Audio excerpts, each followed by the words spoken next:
So we will start off with the current president of the society, Eloisa, and work our way around the world. So, Eloisa, if you don't mind telling us about your first recording. Yes, it's the recording with Turtle Dove, maybe? Is Yep, this one? Yes. Turtle Dove's good. If that's where you want to start, I'm happy with that. Okay. I explained before, or we No, listen. no. If you explain now for us, please, and then we'll listen. Okay, this is a recording made with SM4. It's an automatic recorder, and a wildlife acoustics recorder. And I put this in a small forest from 4 a.m. Because I wanted to record a little bit or try to record down chorus in this area. It's a it's not a real forest. It's a plantation, but very with a lot of vegetation. I think it's like yeah, a poor forest, you can say. And I selected this these 2 seconds or 2 minutes, sorry, because especially because I like a lot this bird, the turtle dove, that is becoming more and more rare in our country. And I remember to listen this bird when I was younger and to record a lot, and now it's not easy. And this is not really the first hours on of minutes of the Dan chorus, because it's near 8 in the morning. So, but it's I like this small piece. That's all. Okay, thank you very much. If we don't mind, if everybody can mute themselves for me, please.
Thank you very much.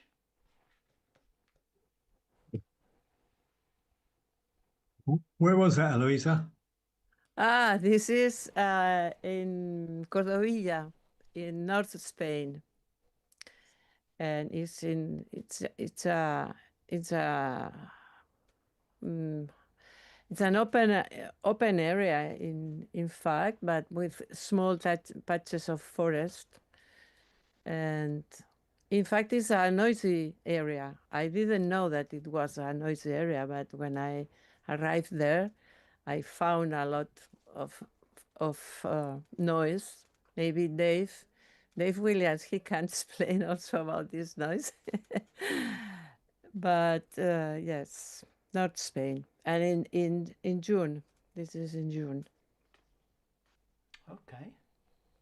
Very scarce now in England. Very, very scarce. Yes, in Spain too. It's very scarce, yes. Well, we're hoping this year might be better because apparently the shooting of turtle doves is now banned on the northerly migration. Yeah. So let's hope that we have a bit of an improvement. Yes, but I think in Spain they are going to be again. They are going to shoot more now this year because us apparently is going better.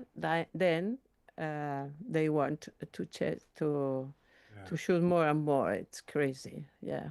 But Back to as it was before then, very scarce. yeah. But I must say, I quite like the combination of the cuckoo as well. Very nice. Yeah, there was a lot going on there. Yeah. Yes, I was a bit surprised because I think the sound is quite good for a wildlife sound recording. Sorry, with this SM4 recorder, that those mix are very small and it's not a real stereo, but I think it's not too bad. It's not bad. I think it's my opinion. No, it's definitely not too bad. The top of the range in its day, SN4. Sorry? It was one of the top things of its day when it was out, the SN4. Yeah, yes, yeah. Mm-hmm. What's next, Eloisa? Which one do you want to move on to next? The next one is Blue Throat. Blue Throat, okay. Blue Throat recorded in Somiedo Natural Park in North Spain too. And this is recorded with a couple of Sennheiser 8040. Yes, that's very close. It's really very close. Okay. Noisy to the area. Right, here we go. And sorry, Okay, no. the song is very different from the song I recorded, for example, in North Europe, where the sentences are longer. In Spain, we find this bird just in the north or in the mountain and in the North Spain. Yeah. Okay, so it's on the southern extreme of its distribution then. Yes. Okay. Right, here we go, people.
You're right, that is quite different to the Northern European sound. But is it, I'm just looking at the distribution map. Is it resident in Spain then? It doesn't migrate, is that right?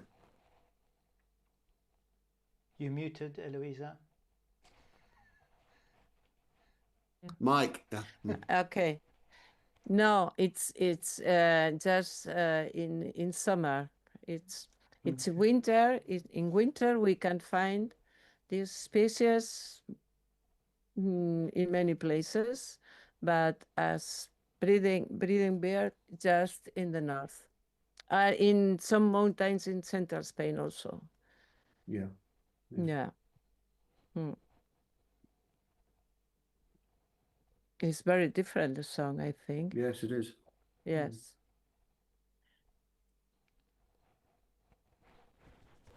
So I wouldn't know.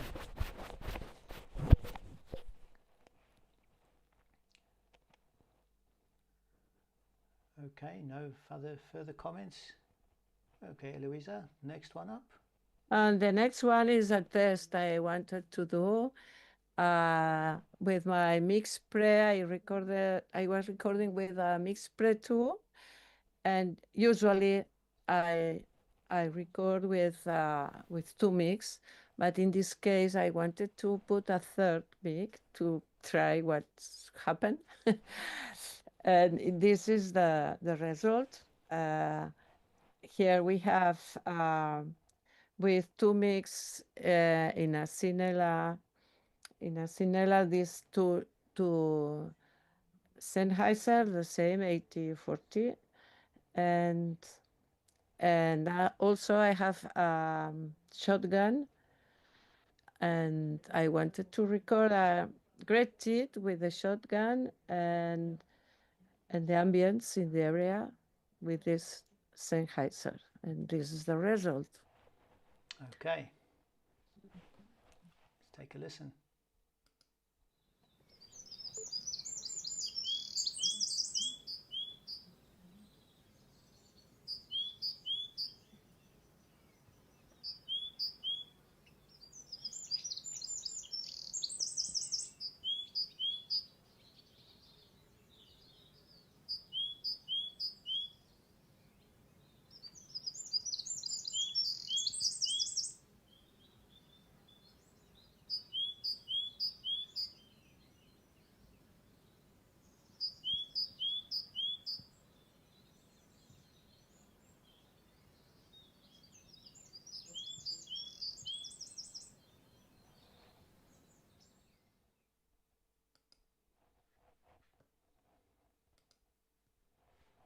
Sounds good.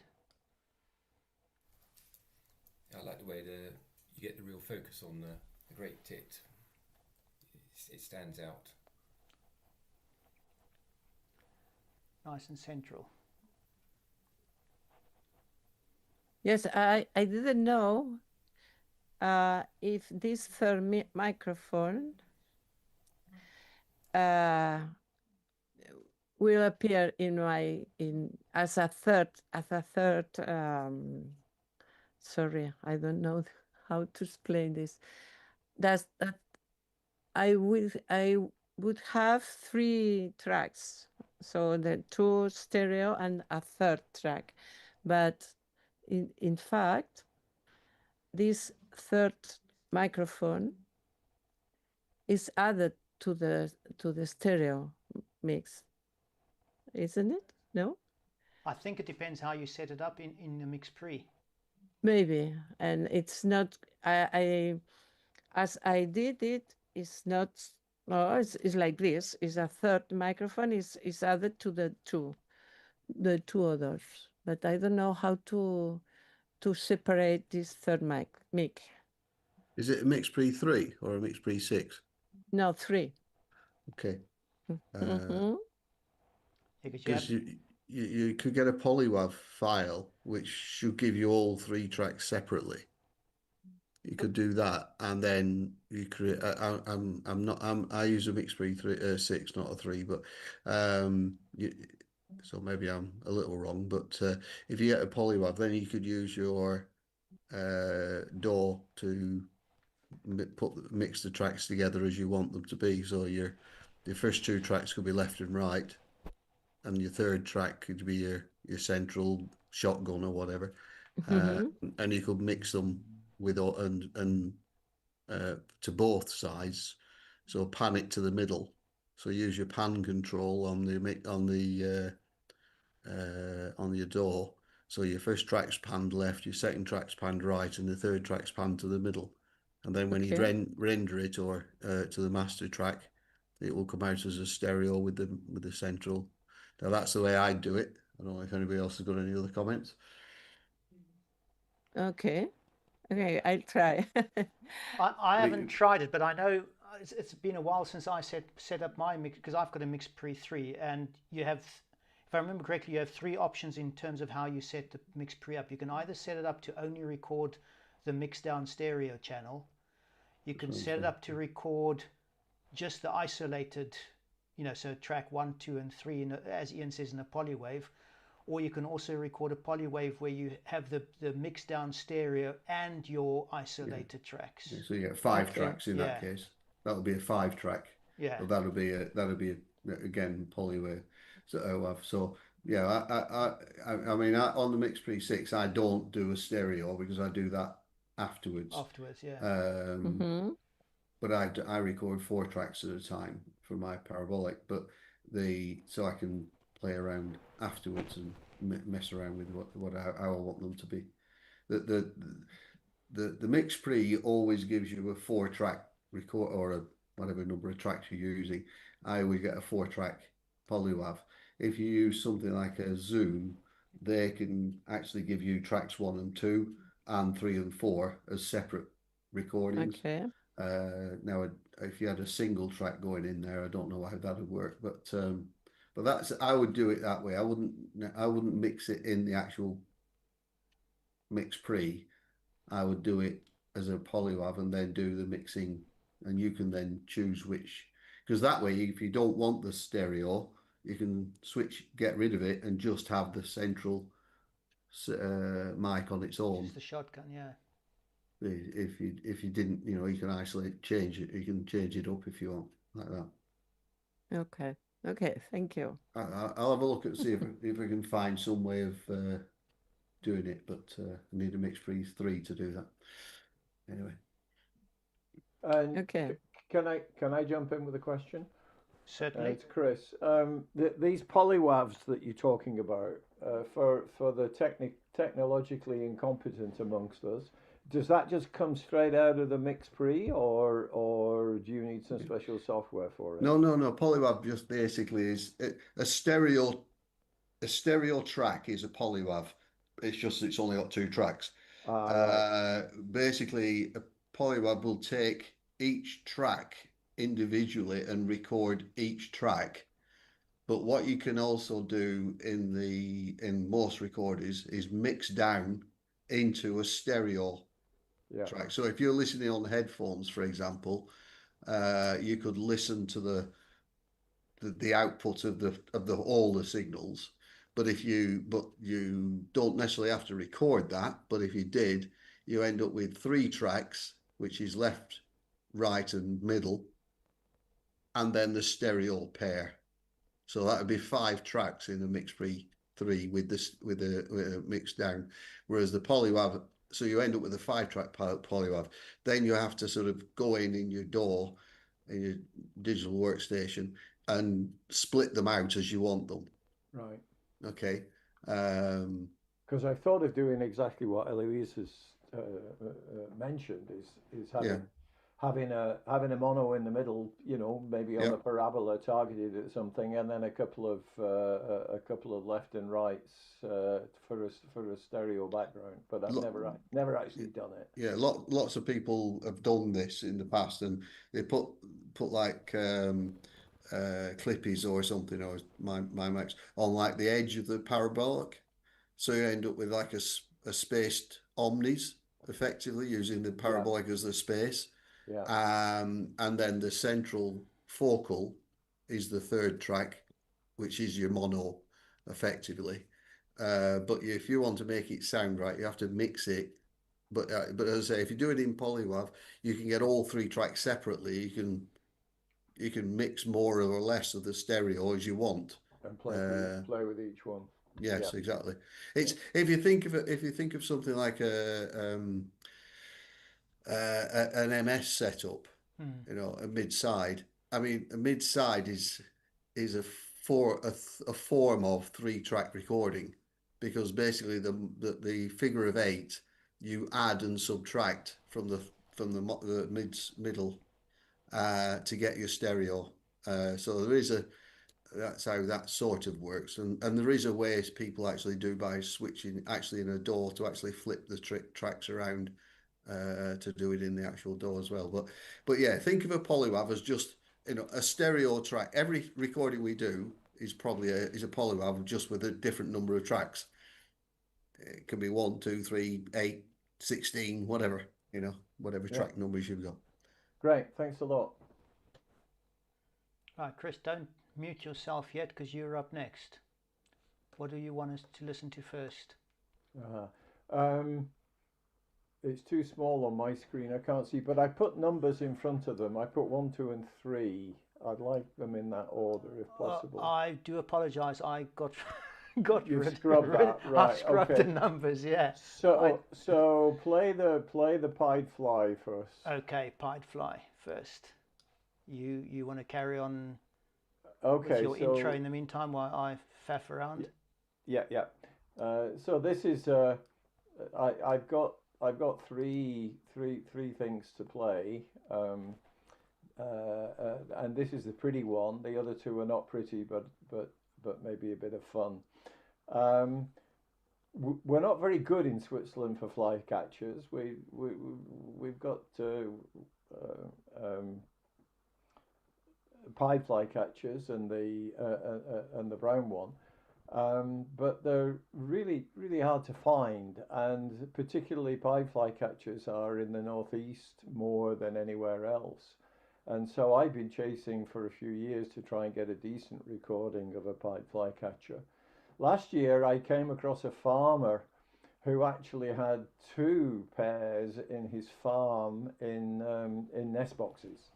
So I took myself off there and rented an Airbnb not far away, and he very kindly gave me the run of his orchard and his farm for 3 or 4 days whilst I tracked down the song posts for these birds. So the first one is the rather pretty little song of pied flycatchers, which have these rather repetitive phrases in the song.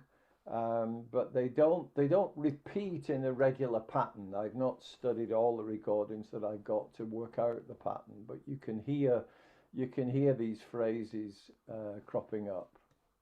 Go ahead. Okay, here we go.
So it's a pretty little song.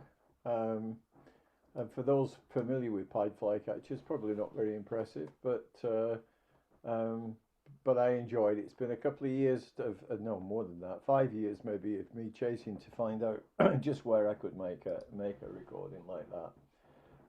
I think somebody posted a question on the chat then. Was it Jason? Yeah. Where was it recorded? You say, where was it recorded? It's in central Switzerland, just north of Lake Thun. If that means anything. Yep, I know where that is. Yeah. Do you want it more precise than that? No, that's close enough. I didn't know if it was a European bird or where it was recorded or whatever. No. I think I said at the start that in Switzerland we're really short on flycatchers for reasons I haven't quite figured out. I think it could be the altitude. Okay. So you've got to work to find them. So that was in May that I was making that recording. Now the next one, Hans, is the one that is entitled Surf. Yep. Okay. And cerf is the French name for red deer. So this is September, and this is the red deer rut. And I live in a forested area, so these things are rutting in the forest, just maybe 1-2 kilometers further from where I live, and it's a sound that I can never tire of. When a red deer roars, it's seeing off other males and trying to attract females, and researchers have found that it's the resonance in the chest cavity. The deeper the sound, the better it resonates. That shows what a large, fit animal is, and so that attracts the females and deters competing males. Although I do have sounds of antlers clashing and things like this when they get to grips with each other. But it's quite in the dark at night. It's quite an impressive sound. So go ahead, Hans. Okay.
And I think you could pick out the dominant male in that one with this deep throaty roar and rumbling that it makes. Now I must confess I don't wander around in the forest in the dark with waving my parabola for these things. I'm a little bit leery of a 600 kilo deer with sharp things on its head in the dark. So that's an unattended recording. I scout out where they change their display grounds from year to year, and I scout out where they're most likely to be, and then put out. I've started using F3 Zoom F3s with various small mics, either Ian's mics or Uzi mics. In a box setup, I place them around the display grounds for the best effect. Now, when these deer are making this all this noise, of course, the sound carries a long way, a couple of kilometers or more, and it can attract visitors. And when I retrieved my recorders and sat down to see what I'd got, there was one surprise visitor that I was not expecting. So if you can see the visitor file, Hans, that's the next one. Okay, here we go.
So that was a lone wolf. I've recorded wolf packs before, but I've never heard a lone wolf like that recording. I guess he was trying to call up some friends because although wolves will take the red deer, I don't think a single wolf could actually handle a red deer.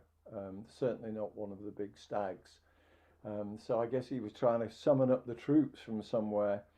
But it's a huge controversy in Switzerland at the moment. We have about 300 individuals, 350 individuals in about 30 different packs across the country, and it's not a very big country.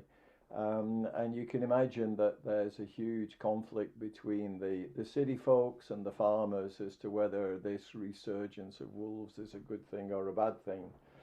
The rather right-wing government that we've got has been putting out shooting orders, and the pack that's nearest to my house has been completely decimated over the last 12 months. So maybe what I recorded there was one of the few survivors still out looking for his friends. But there we go. That was a nice surprise. That was a nice surprise from an unattended recording.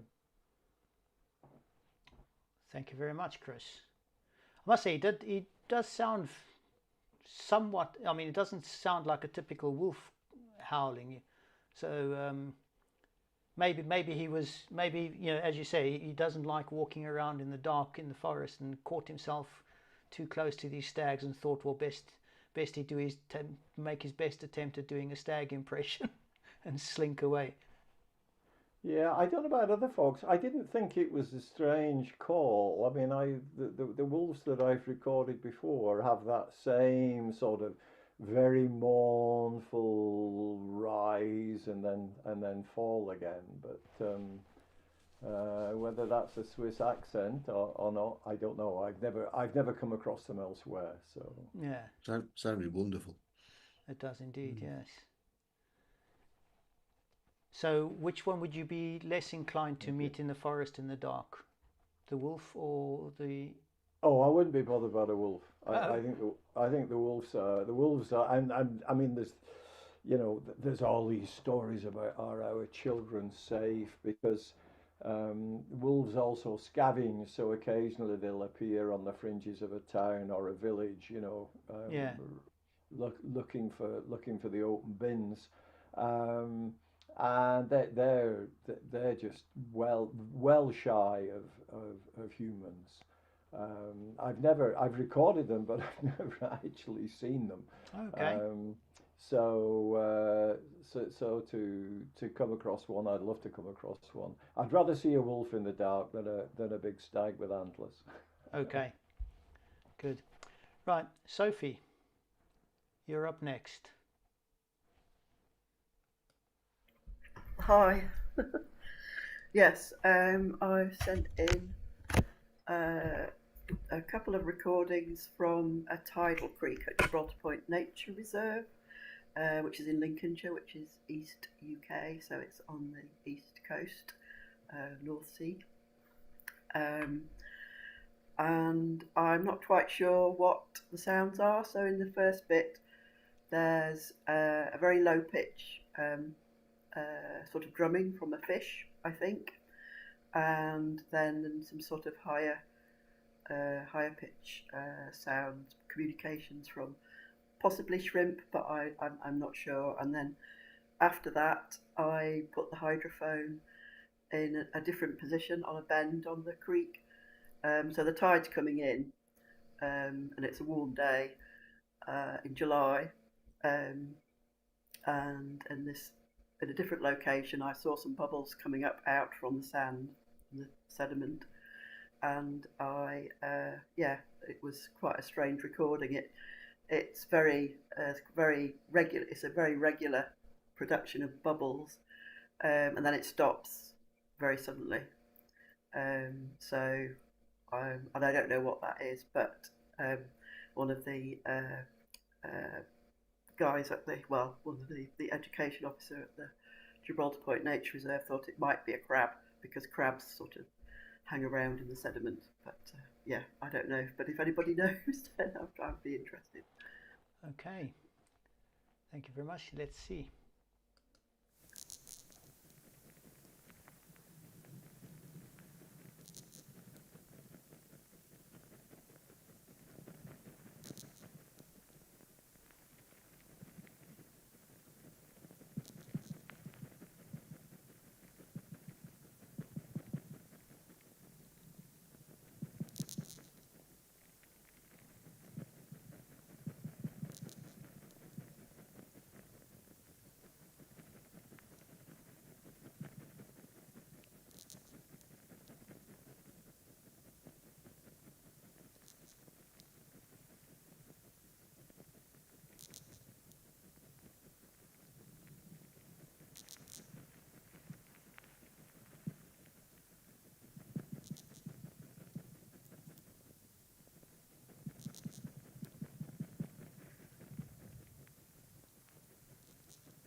Anybody got any ideas?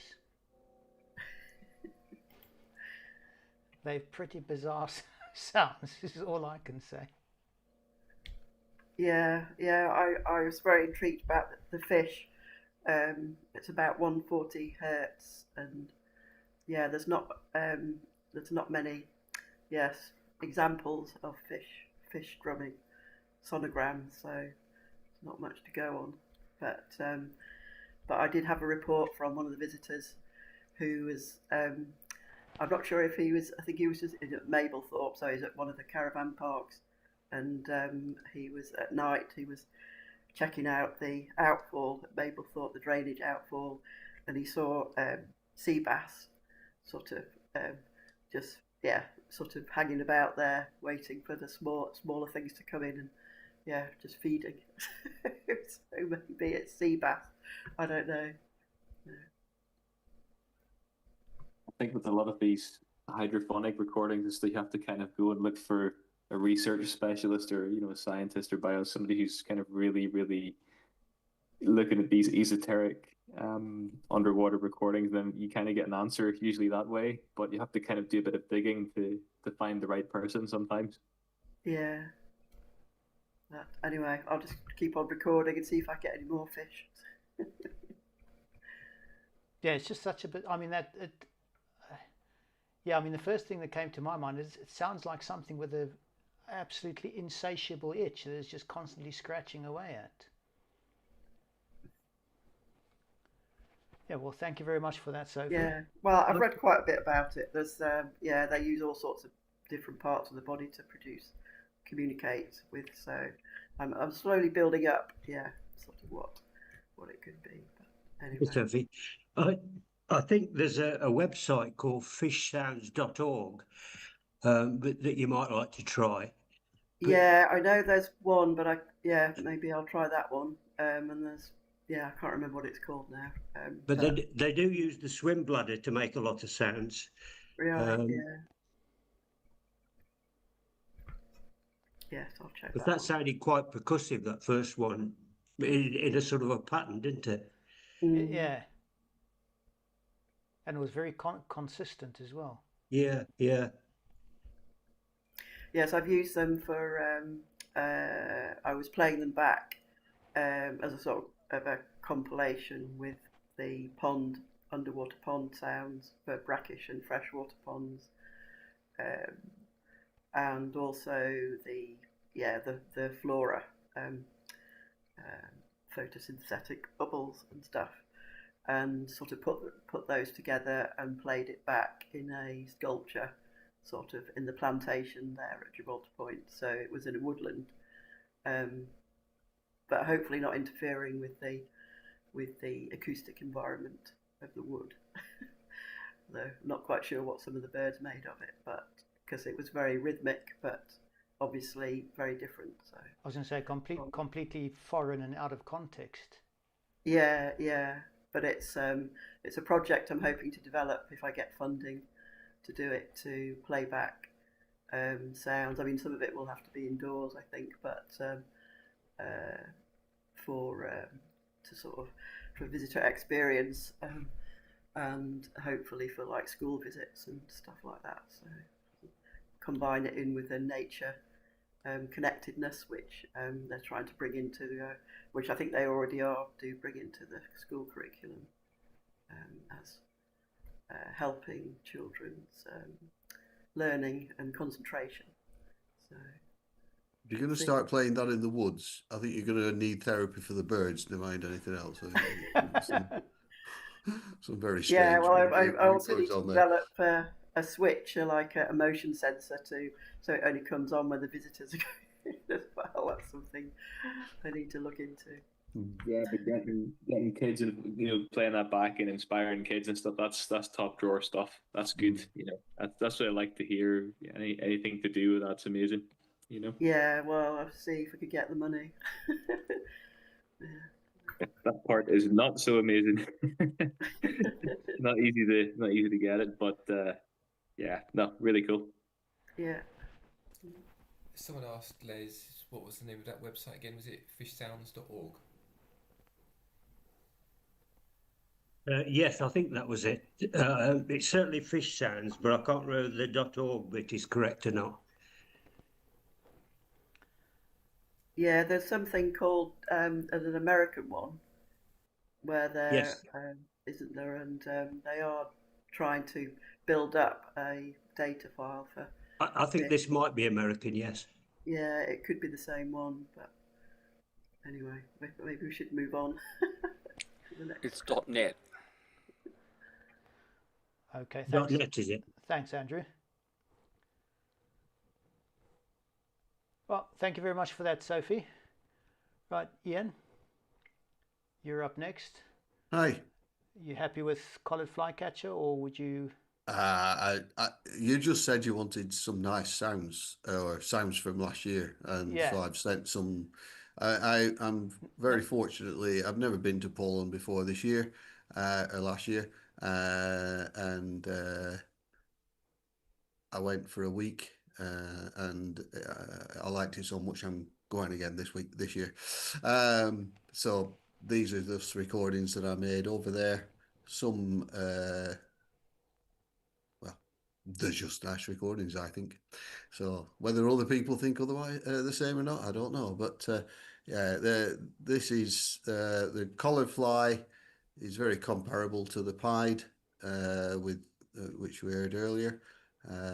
This was recorded on a piece of woodland next to a road in the Beerwitzer Forest area. All these recordings were made in that area. So if you just play and see what people think. Parabola by any chance? They're all parabola, everyone. Okay, right. With my mics and my four mic array. Okay, excellent. Thank you very much.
It might be interesting to play the red-breasted next as a sort of a comparison. I mean, that's the first time I've actually seen collared fly. I've recorded red-breasted in Estonia or Latvia before, but that was the first time I'd collared fly.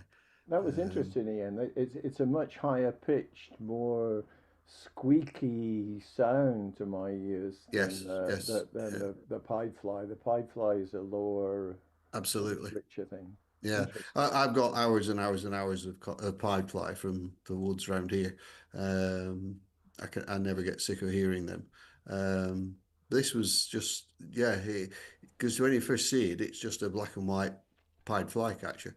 And then it sings and you go, oh, maybe it's not a pied fly after all. So that was it was very interesting.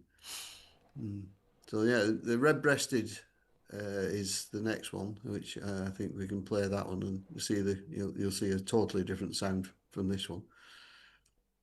Okay.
I don't know who ever did that hand clap. That was clever.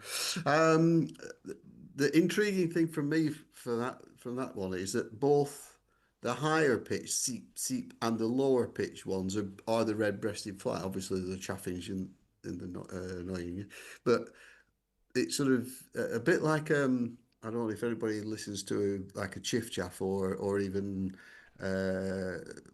some other warblers as well, but they'll quite often do this preamble, and then go into the song.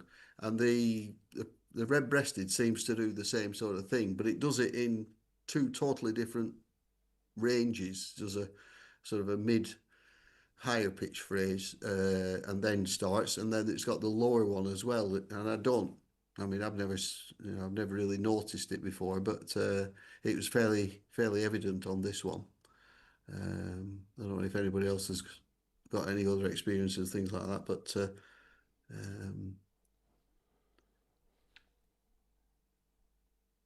obviously not. I was going to say, it sounds like that's a resounding no, Ian.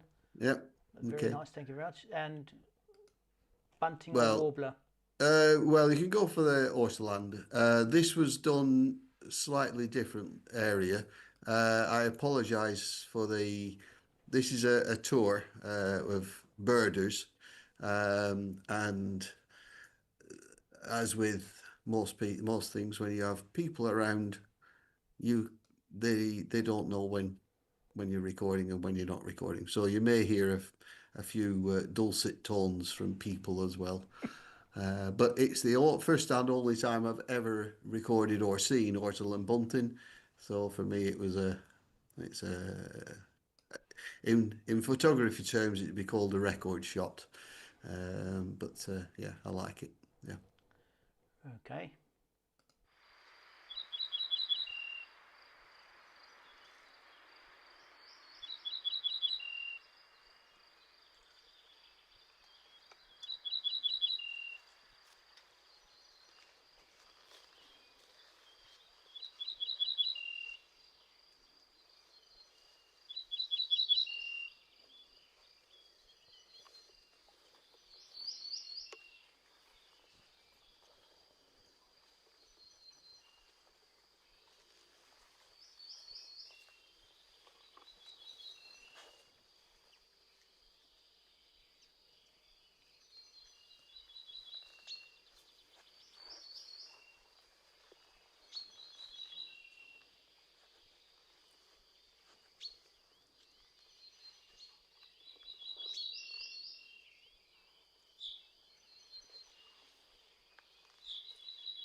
And again, if you've got two different birds there, and they're singing the same phrases but at different pitches. Yeah.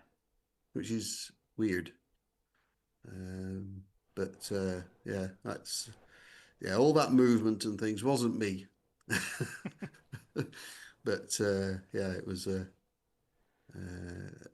very nice to hear. I don't know if you must get them over most of Europe. I don't know about. So I certainly have never seen or heard one in this country. I know they're migratory through Britain, but What distance was that at in roughly from Mike to it started off about 20 meters away, the first bar, and then it moved, and then the second one, I've no idea. I couldn't see the second one, but it moved to be about 30 or 40 meters away. But yeah, it was reasonably close. But it's just a song that now I know it. I mean, I'd never heard it, so it was, it was like, wow, pick it up from nothing. They were more interested in the dusky warbler, dusky white pipit that was walking around in the field. But this thing was to me, it was very, it's right up there. And lastly, it's well, one of the best singers going. One of the people on the trip said about when they said, "Oh, there was a marsh warbler. Annoyingly, a marsh warbler was singing all the time." And you can't say annoyingly a marsh warbler was singing. I'll never ever get sick of this bird. Okay.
I think Merlin would have gone bananas at that.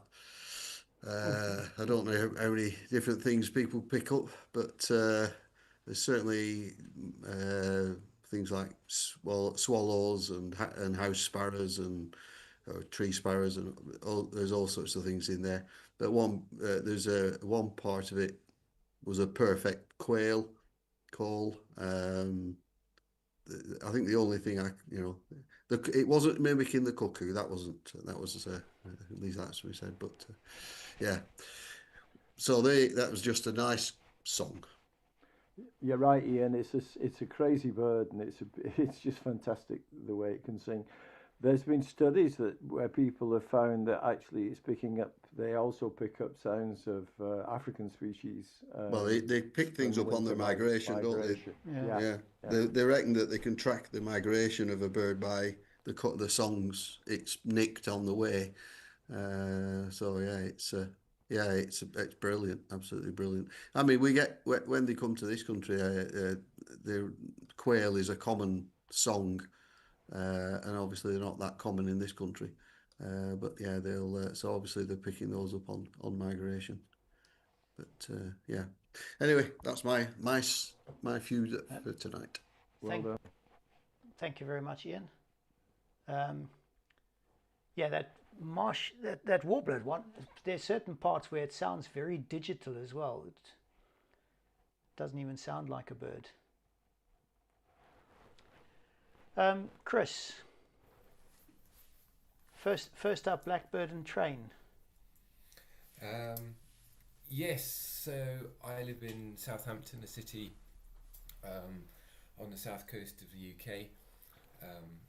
I fortunately live quite close to an estuary, so I quite often pop down there, and this is with a parabolic dish with a couple of clippies attached to it actually. But it highlights the difficulty sometimes of recording in a city, so I think the blackbird first. Okay. And they can follow straight after, you can just play both of them.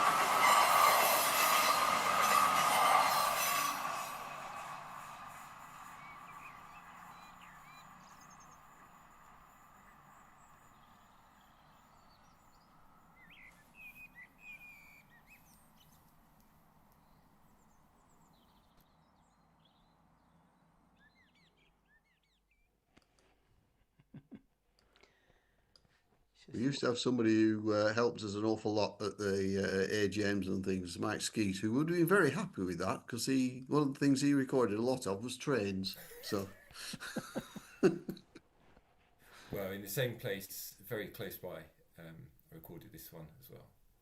Okay.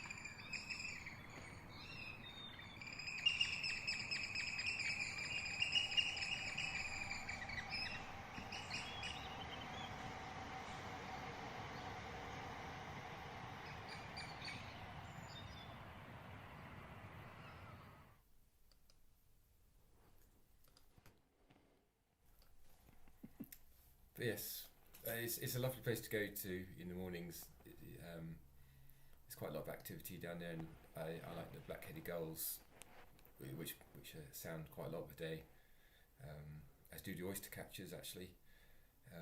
So it's a nice place, and there's a little bit of woodland there, which is quite rich in just typical English woodland birds, sort of nothing too special, but it's a little bit of audio niceness in the middle of Southampton. Yeah, well, thank you for that, Chris. Right, now we go all the way across the Atlantic to Christina, who's then immediately going to take us all the way back across the Atlantic. Christina.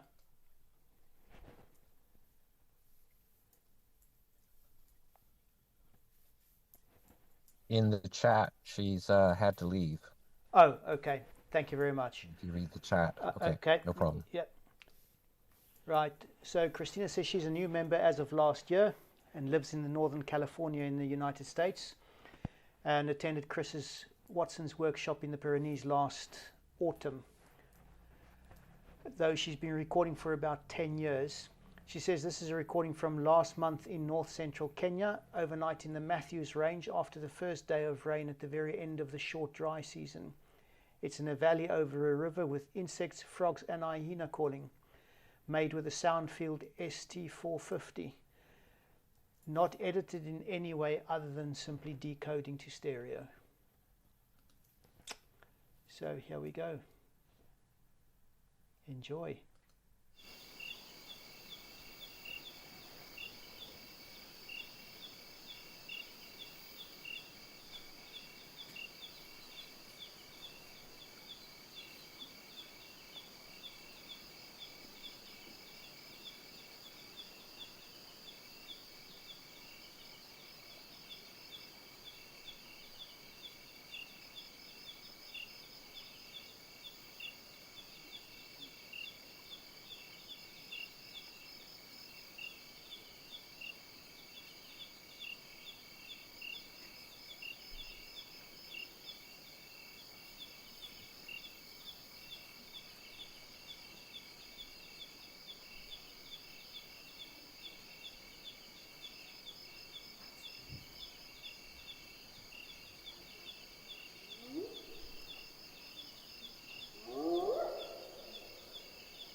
Yeah. I do love hyena calls. Thank you very much for that, Christina. Next up, Andrew. Hi, this is from the middle of last year. I went camping west of me. I'm in Brisbane, so a few 100 kilometres west of me across the Great Dividing Range to the Darling Downs, big flat area, very agricultural. There's a little patch of bush next to a lake called Lake Broadwater, and it was my first time there, and I set up my drop kit, which is a Zoom F1 and some of the Pui capsules that I soldered up to make a tree ears rig. And this was from the first night. I didn't bother to do it again much because just after this recording, when the dawn chorus that I was after kicked off, all the farmers decided to hit the road, and it was this constant traffic noise. I was amazed. But just before dawn, I got this this sequence, which is pretty weird, which is why I chose this one. It's an apparent duet between our second biggest owl, the barking owl, and one of our gliders, a bit bigger than a sugar glider. This is a squirrel glider, and they're just calling in sync. I don't know why. Let it go. Okay, thank you very much.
That was great. I love that. What were they again, Andrew? The woof woof was a barking owl, Right. and the other little squeaky thing was a squirrel glider. So it's one of our possums with the membrane, Okay. so it can Yeah. glide. And Wow. will the owl take the glider? Absolutely. So I sent this to Tony Bayliss, you might know. Yeah. He suggested maybe the glider was squeaking in response to the owl, so that it would warn its friends. Okay. Weird. Great stuff. Very nice. Very interesting, yes, indeed. Right, and then I have a recording here from one of our other members who isn't present this evening, Andrew Watson, who says, unfortunately I won't be able to attend, but thought this recording might be of interest. Spaced Omnis, Audiomatica quarter-inch electrets into a Roland R5, just a couple of meters from the water's edge.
And then last but not least, I did make one recording last year.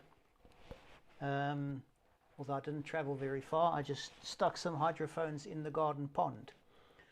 And this is a combination of two species feeding.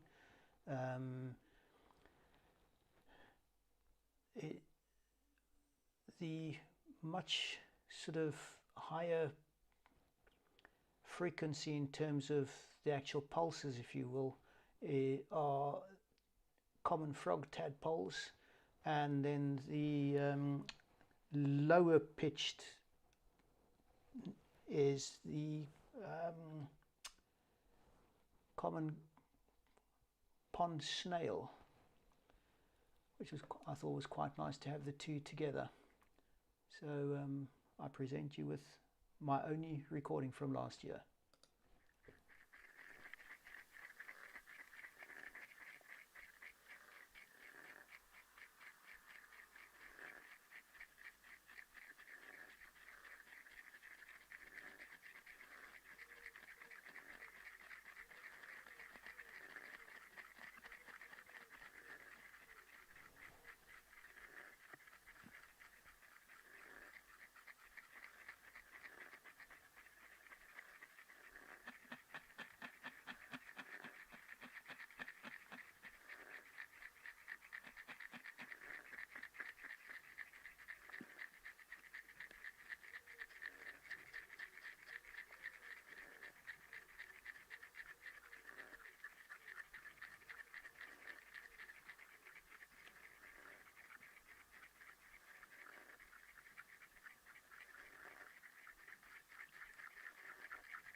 And that is all we have for you tonight, folks.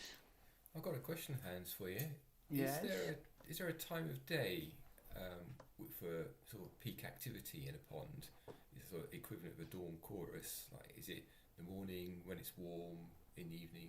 Not in. I have to say, not in this case. Okay, it was in June last year, so it was, it didn't get as cold overnight. But I mean, that recording was done during the day, but I couldn't get a decent length recording because of planes and cars and neighbors, and because it was over a weekend. So I tried to do an overnight recording, and it made no difference.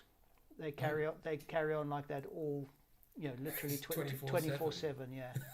Well, that makes it slightly easier. I suppose the water temperature won't vary that much, will it? It's probable. Yeah. The surface might do right at the top. Yeah, but the lower down, it's probably pretty constant, probably like you say. Yeah. That cries out to be a mono recording in my head, because that my ears were going bananas on that on the headphones. I don't know about it was bouncing backwards and forwards and left and right, but yeah. But yeah, so there we go. That's the program for tonight. I agree with Hans. When it comes to recording in ponds, it does tend to be sort of all through the day and night as well, I think. That pond invertebrates don't seem to like being near reed beds, presumably because of the vibration that sets up when it's windy. That's one observation that I've found with my experience.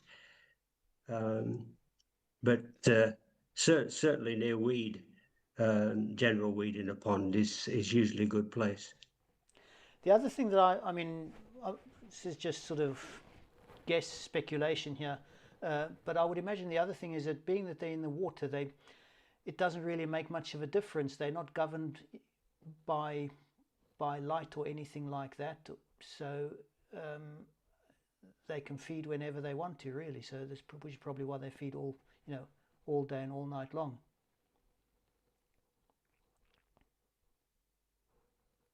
I ask if they sleep, actually. Say that again? I wonder if they sleep. Well, I wouldn't know, to be quite honest. Or maybe they sleep like some animals, where they just sort of, one hemisphere at a time. Who knows? Yeah. Because I would imagine if you get caught napping, you get caught. Yeah, exactly. Yeah.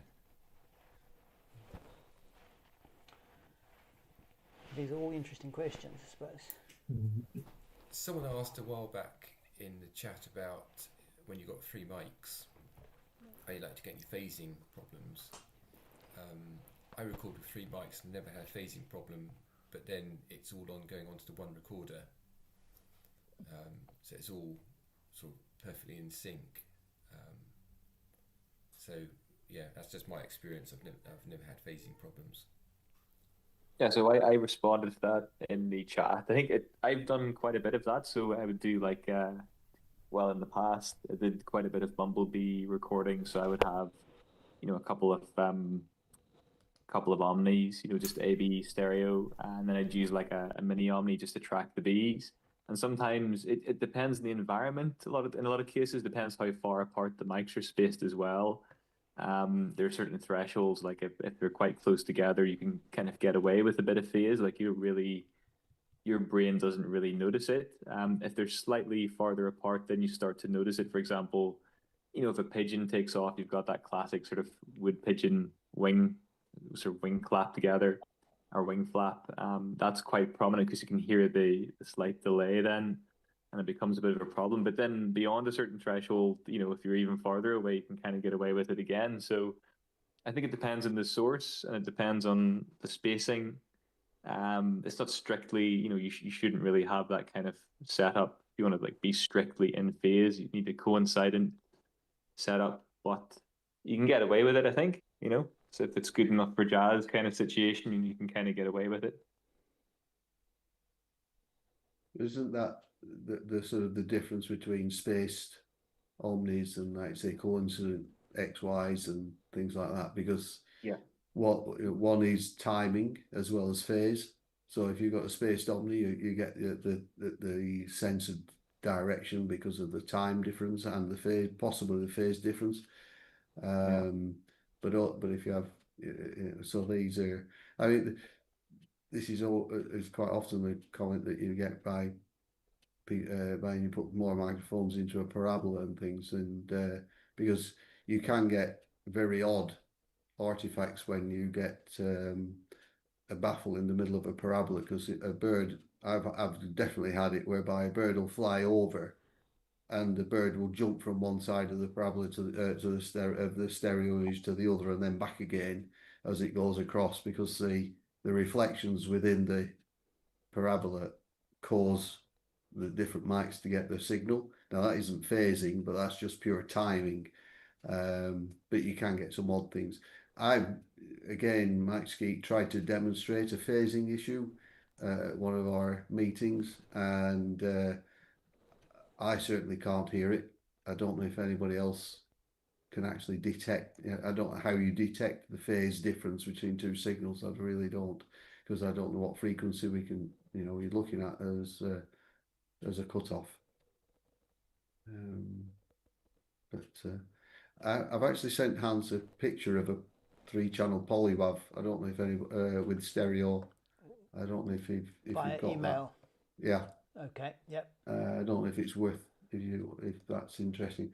And then what you can do with something like Reaper is explode that into 5 tracks, and then you can use the routing and the panning to actually create the master track.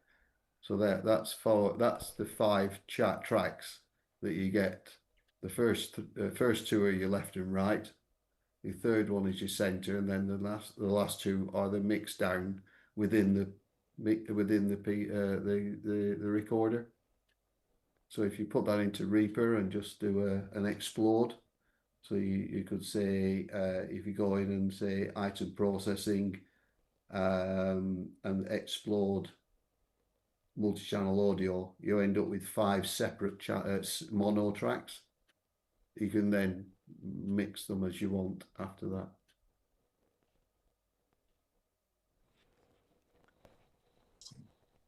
The key, of course, is then keeping your head about you in terms of knowing exactly what's input onto which channel. Well, that the tradition is 1 is left and 2 is right. So that's normal. And if you cross them over, then even your stereo image is going to sound strange. But if it is wrong, you just pan it to the opposite side.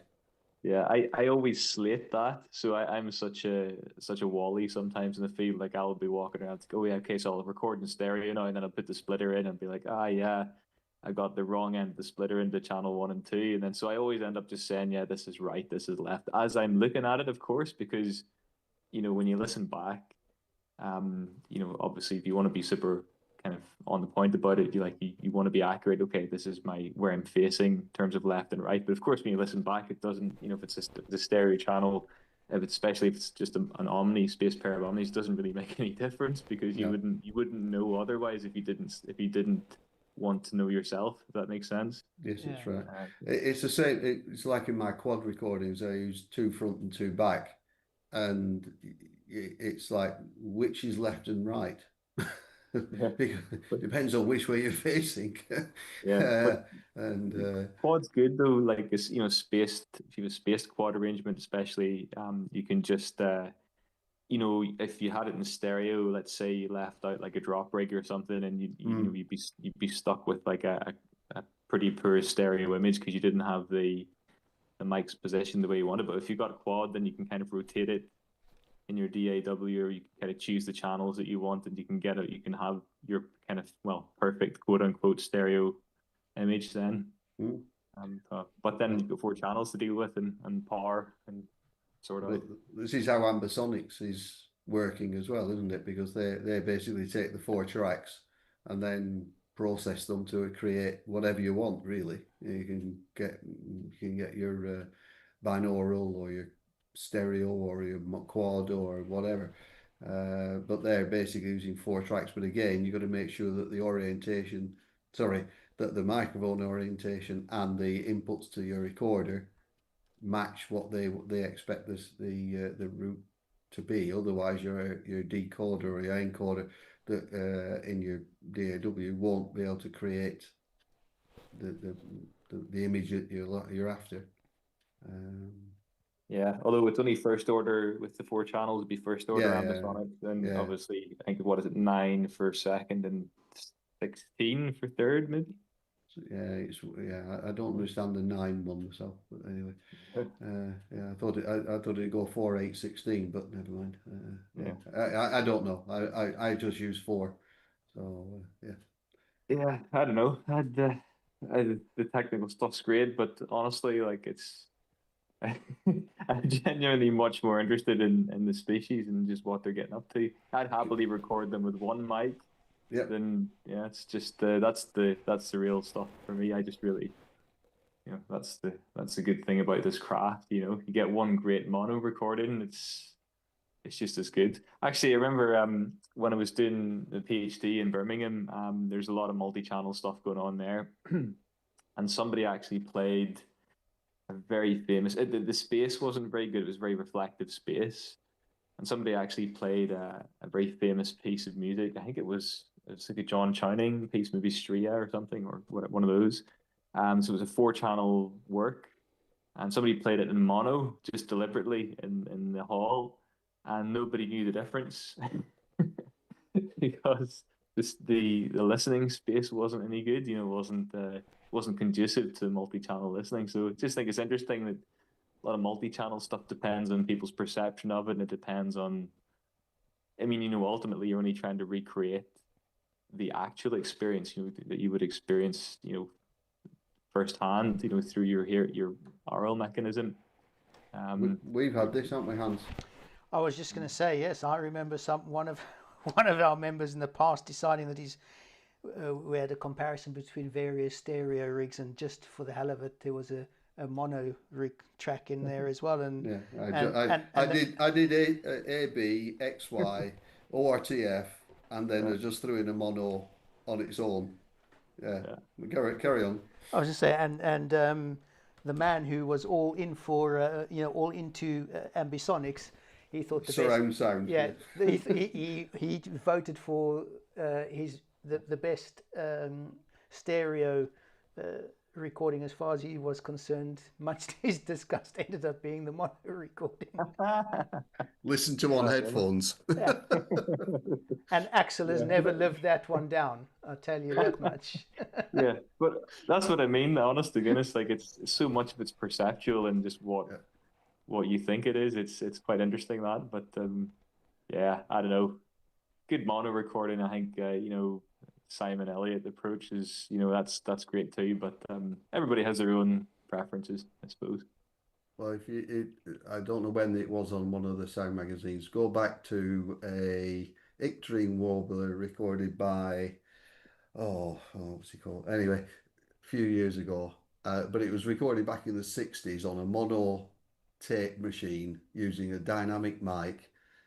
Sing mono. It is the most beautiful sound you'll hear in a long while. So it's absolutely brilliant. Ian, your marsh warbler recording. I've been down to nature reserves and heard reed warblers and sedge warblers, isn't it? Mm-hmm. What makes it more likely I'll come across a marsh warbler? Go abroad. That's a problem. They do exist in this country. The numbers are very small. I have personally never seen one in this country or heard one. But somebody got that sounds like a dog. Yeah, it is. That's me. Sorry. It's they are sort of a southern, southeastern, probably maybe the East Anglia area. I'm not sure. I've never seen or heard one. I'll just have a quick see what it says here for.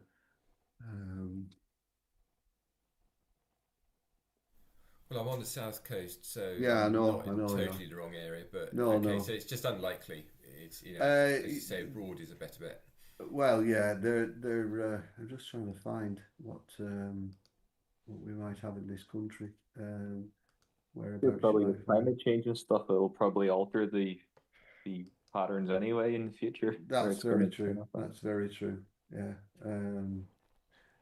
Yeah. So basically, they're saying the East Coast, around Kent and Suffolk, Sussex, Suffolk, Norfolk, Essex area would be a possibility. But that's that's the limit to them. I don't know how many we have in this country. It's not. I'll have to go back to BTO and have a look and see what BTO said for. No, not going to tell me there.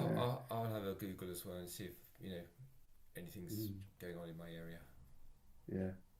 So yeah, it's right. I've got here BTO. It's 8 pairs population size. Oh so dear.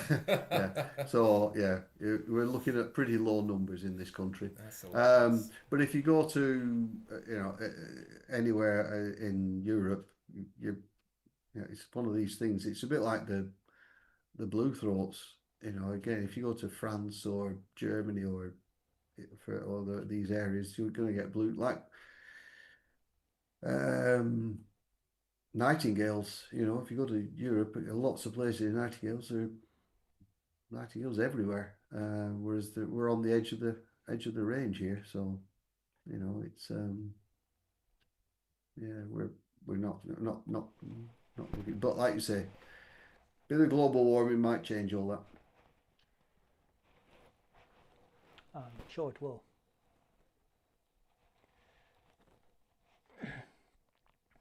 But I mean, it's not just having an effect on migratory bird species. It's also having effects on sedentary bird species. I know in Southern Africa, there's quite a bit of research being done on specifically, I think, yellow-billed hornbills, if I remember correctly.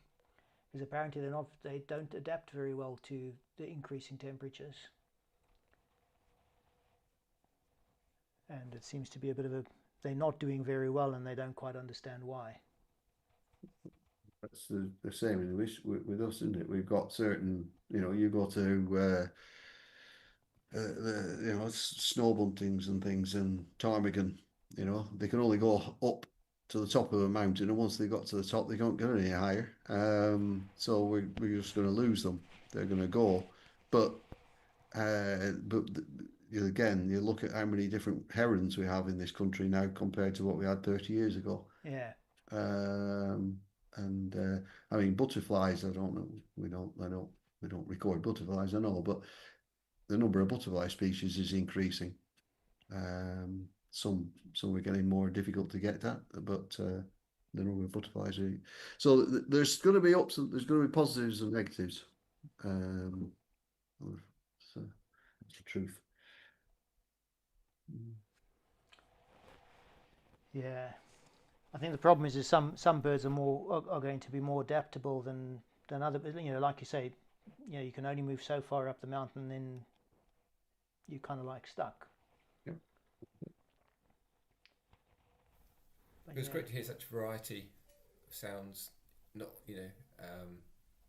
sort of quite inspiring to think, right, how can I go and, well, in fact, I know the answer now to where I go and find a marsh warbler, but lots of ideas there, I think. The thing is, if you go out and, I mean, the pied flycatchers, you might not get those in your area, but the sedge warblers and your reed warblers, I mean, just Chris will tell you about the mimicry of various things, but white throats are phenomenal mimics as well. So there's a lot more that going on than we hear. If you see if that doesn't make, if that's not nonsense. We can sort of, so just because the bird is reasonably common doesn't mean it's not going to do something you've not, that is well known. I had a missile thrush a few years ago making a sound that I'd not heard before.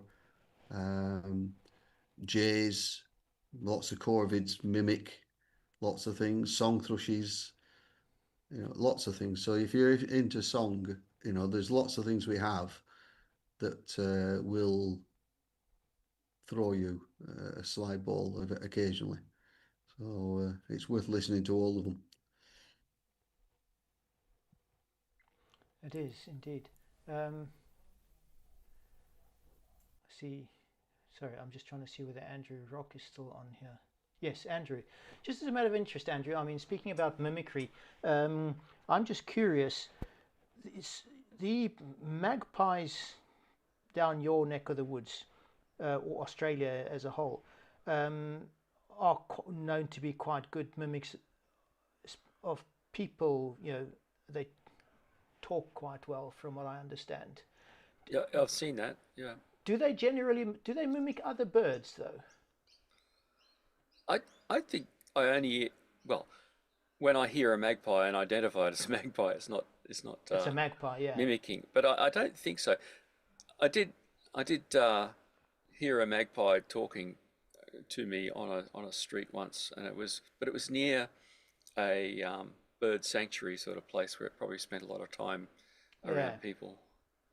No, because I read something a while ago, and it brought something that when I started thinking, it seemed bizarre, but quite correct. And the argument was that birds seem to fall into two categories.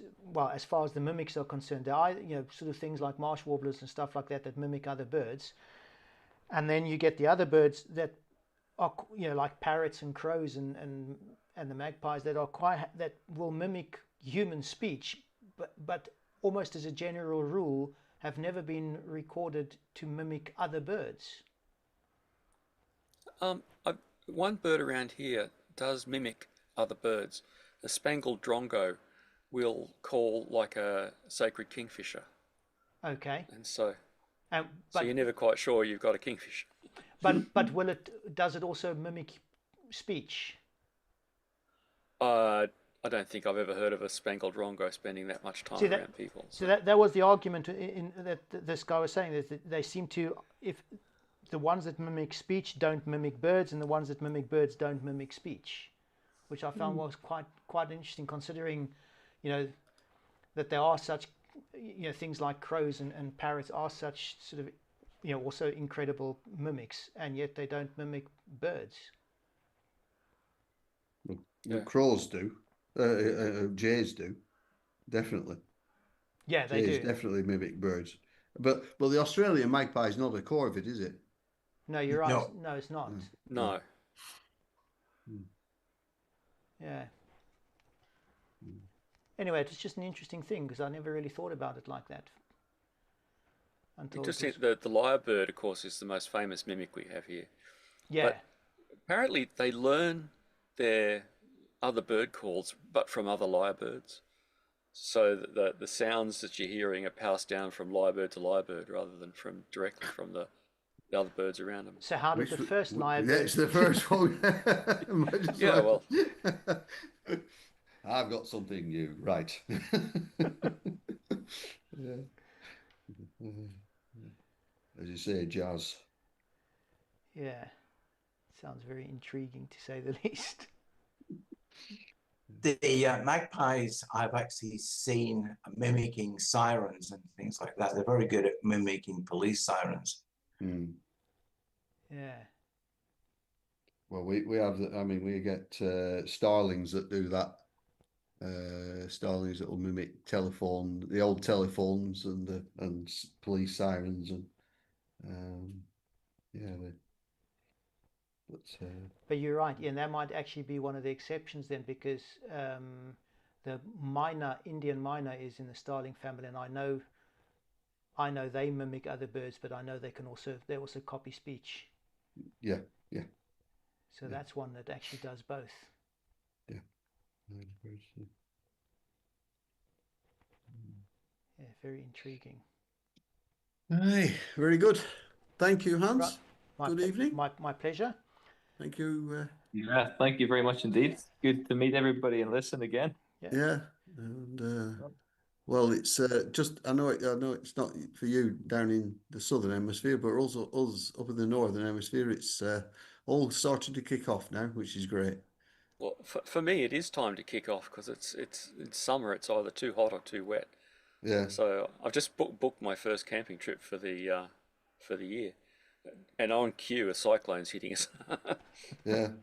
Well, didn't somewhere have like a year or some crazy amount of rain in 24 hours? Wasn't that? Yeah. Wasn't the, yeah. Out west, which you normally think of as a desert, has been flooding for months.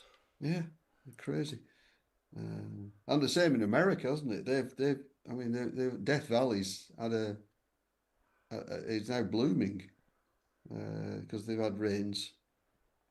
So I think, yeah, climate change is here. Oh yes, definitely. Yeah, so it's not quite Death Valley, but I think we had the wettest January in probably in existence or something like that in Northern Ireland. It was just like constant rain. Well, there was a place in Cornwall that had 50 days with rain every single day. Yeah, it's been terrible recording weather, honestly, for the start of the year, but yeah, really has. But anyway, that's all going to change now for spring. Mm-hmm. Be positive. Yeah, stay positive. Yeah. Indeed. Absolutely. And can I just make a quick comment about last month's talk? Go for it. The additional information that Juan sent through. Yes. I don't know whether everybody's looked at it, but the tin device for recording spiders and things. I've just built one, and I'm blown away by how sensitive it is. Okay. It's absolutely incredible. It picks up room noise like you wouldn't believe. So if anybody's interested and wants to build one, they probably need a sound box as well. Okay. But I think if you're going to do something like that, you'll probably need a sound box anyway, just to make sure that of what it is that you are recording. Yeah. But that's good news. But it was a very simple operation, so it's quite good if anybody's interested. Okay, I might have a stab at that then. Sorry, on the subject of spiders with Juan's thought, I find it very comical that the the reflective surface that he had embedded on spiders' webs would be quickly tidied away. Yeah. By the spiders, it's pretty very tidy creatures then. Oh, they know their environment. Yeah. Well, that raises an interesting point. Les, do you by any chance know whether those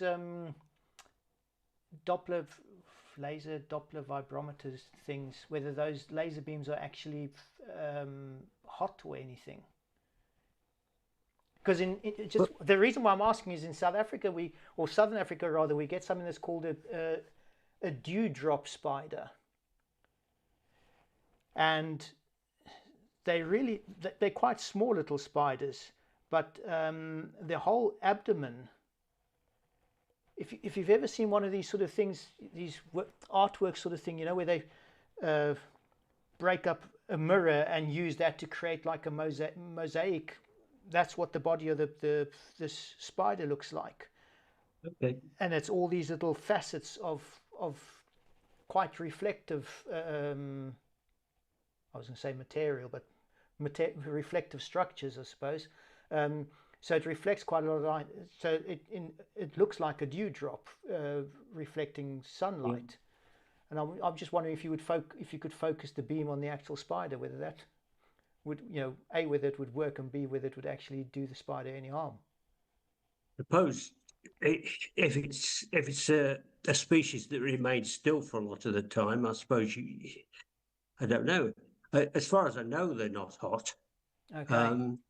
Else you would see some effect on the plant stems that are focused on, presumably. Yeah, you're right. I suppose so. Very good point. Well, you get laser pointers, don't you? Yeah, true. Yes. And you can point that on your hand. You're not going to notice a thing. Yeah. So But then again, spiders are much smaller. But generally, lasers are really low power. It's, you know, if you want to shoot missiles out of space, you need a high power one, but generally, I promise you don't want to be near a high power laser. No, really don't. Well, don't. I would imagine if you're a tiny little spider, high power is a relative thing. Exactly, yeah. I I promise you, I've worked on ones that engrave into stainless steel for and high quality stainless steel, because it was used for putting low grade waste down a concrete hole in the, and they had to engrave the stainless steel drums, and it was £10,000 just for a small window so they could watch the laser. So yes, you don't want to be near those things, I promise you. No, I can imagine. One of my first jobs was writing programs for a laser cutter that could cut through about 1/4-inch steel. Yep. Fast. Yep. Tell you what, water does a very similar job, I promise you, when it's at 20,000 psi as well. Anyway, that's another story. Yeah. Yeah, but water doesn't record sound as well. No. Neither does the laser cutting laser. Oh, yeah, I suppose so. Fair point. No, I just suddenly thought of it. It would be interesting to see whether, if you went directly to the source, as it were. Well, I was wondering if you could also reflect, if you've got some actual moisture on the web itself. I remember photos of dew droplets on the web itself. I wonder if you could have used those to reflect off as well. Yeah, but I would imagine that would be inclined to refract a lot more than it actually reflects. You'll get some reflection, yeah. But, yeah. Well, it's a moot point anyway, because I can't afford one of those things. No. So it's really irrelevant. Yeah. Actually, just capture the refracted beam. I wonder if that's a different technique. Oh, dear. Not reflection, but a refraction detector. Yeah. So, anyway, for the benefit of the YouTube recording, we will call that a night, and we will be back in 2 months' time with our next listening session. Thank you very much.